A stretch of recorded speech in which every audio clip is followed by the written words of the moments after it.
ओम शांति। बाबा पवित्रता का सागर है और वह हमें भी पवित्र बना रहा है।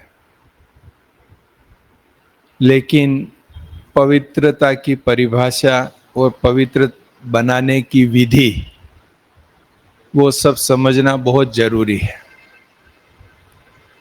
और उसके लिए बाबा कहते हैं कि पवित्रता की जो हाइट्स है, हाइट्स मतलब सबसे ऊंचाई पवित्रता की,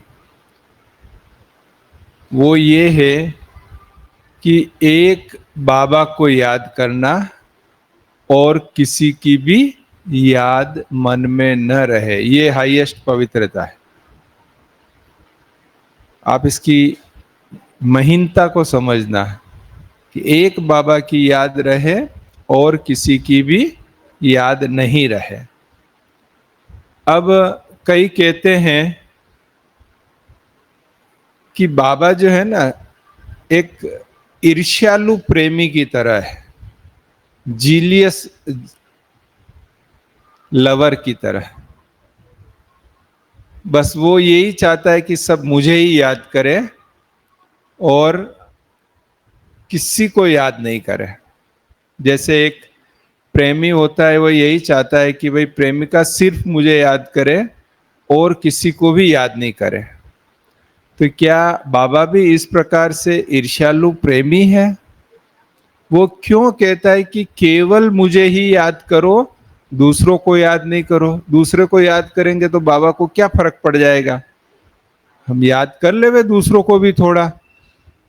लेकिन इसके पीछे साइकोलॉजी का एक गहरा सिद्धांत है। साइकोलॉजी में कहते हैं कि आप जिसको निरंतर याद करते हो, जिसको दिल की गहराई से याद करते हो, उसके जैसा बनने लगते हो। ये साइकोलॉजी का सिद्धांत है कि आप उसके जैसा बनने लग जाते हो। आप देखेंगे कि जिन पति पत्नी में बहुत प्रेम होता है और एक बहुत इंटरनल बॉन्डेज होता है, कुछ वर्षों के बाद वो दोनों शक्लें भी एक जैसी हो जाती है। पूरे उनके व्यवहार, बातचीत, शब्द सब एक जैसे होने लग जाते हैं। तो ऐसे ही अगर हम शिव बाबा को याद करेंगे तभी हम संपूर्ण पवित्र बन पाएंगे। क्यों? क्योंकि संपूर्ण पवित्र स्वरूप एक शिव बाबा का ही है।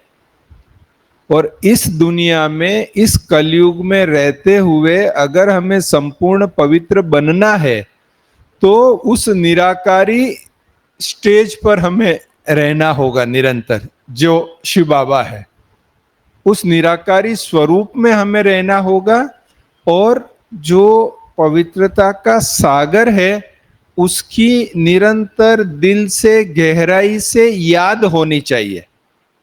जब वो याद होगी तब धीरे धीरे धीरे धीरे ये आत्मा भी प्योर बनती जाएगी और बाबा के संस्कारों का हमारे में कॉपी होता जाएगा, हम उसके समान बनते जाएंगे। इसलिए हमको ये बहुत गहराई से याद करना है कि केवल एक शिव बाबा याद रहे, दूसरा कोई याद न आवे। अब याद तो आएंगे दूसरे भी, लेकिन तोड़ निभाने अर्थ याद आवे। जिससे कुछ काम है तो काम के लिए याद आवे, या किसी की याद खींचे तो उसको शुभ भावना का हम जल सिंचन कर दें, ताकि उसकी याद गहराई नहीं पकड़े। गहराई किसकी याद रहे? केवल शिव बाबा की गहराई से याद रहे।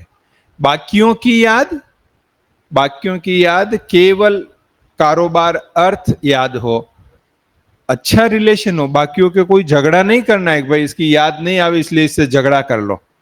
जिससे झगड़ा होगा ना उसकी सबसे ज्यादा याद आएगी। इसलिए अटकना नहीं है, भटकना नहीं है, प्रभाव में नहीं आना है, किसी के अभाव में नहीं रहना है। नहीं तो जिसका अभाव होगा ना उसी की ज्यादा याद आएगी। इसलिए अगर किसी की भी याद आए, व्यक्ति, वस्तु, स्थान, घटना, किसी की भी याद आए तो उसको गुण विशेष देना है, और वो गुण विशेष देते ही उसकी याद जो है मर्ज हो जाएगी। लेकिन इमर्ज रूप में दिल से एक निराकार शिव बाबा को याद करना है, और वो भी घर में याद करना है, परमधाम घर में याद करना है। उससे आत्मा में वो संस्कार, जो पवित्रता के अनादि संस्कार है, वो अनादि संस्कार उदय हो जाएंगे और धारणाएं सब हम कर सकेंगे। तो ये ध्यान में रहे कि शिव बाबा वो ईर्ष्यालु प्रेमी नहीं है, परंतु हमारी भलाई के लिए, हम बच्चों को श्रेष्ठ भाग्य बनाने के लिए वो श्रीमत देते हैं कि एक शिव बाबा को याद करो, अन्य किसी को भी याद नहीं करना है। और यही पवित्रता की हाइट्स हैं, इसी से हम आत्मा संपूर्ण पवित्र बन जाएंगे। ओम शांति।